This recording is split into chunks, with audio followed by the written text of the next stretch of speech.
Welcome to the forfeiture machine. Civil forfeiture is when police and prosecutors seize property they suspect is connected to a crime.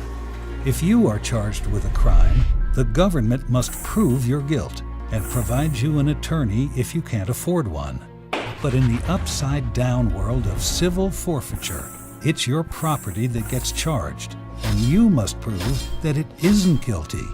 You must pay for a lawyer or go it alone.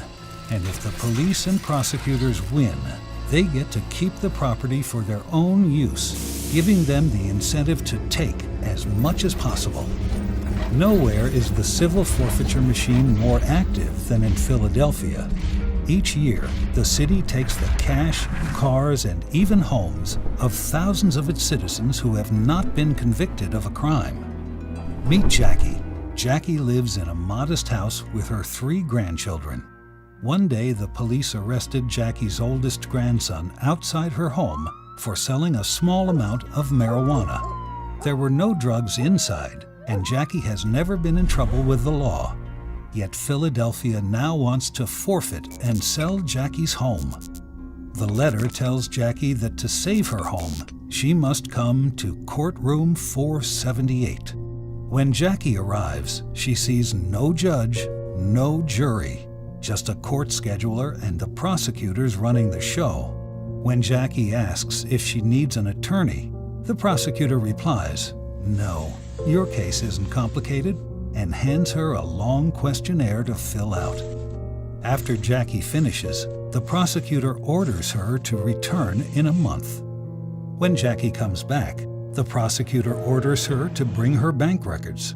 The month after that, the prosecutor orders her to kick out her grandson.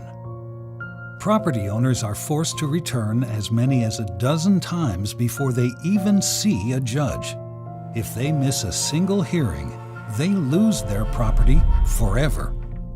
After nearly a year, the prosecutor asks Jackie if she wants to settle by agreeing to give up her home in exchange for half the sales price. Worn down, Jackie reluctantly accepts. It's not fair. It's not right. But there's no telling when this nightmare will end. Jackie is not alone. In over a decade, Philadelphia's forfeiture machine took more than 1,100 homes. That's more than 20 times all other counties in Pennsylvania combined. Altogether, Philadelphia collected $64 million in forfeiture proceeds. Shockingly, Philadelphia used almost half of that money for salaries, including the salaries of the very prosecutors doing the forfeiting. Philadelphia's forfeiture machine is unconscionable and unconstitutional.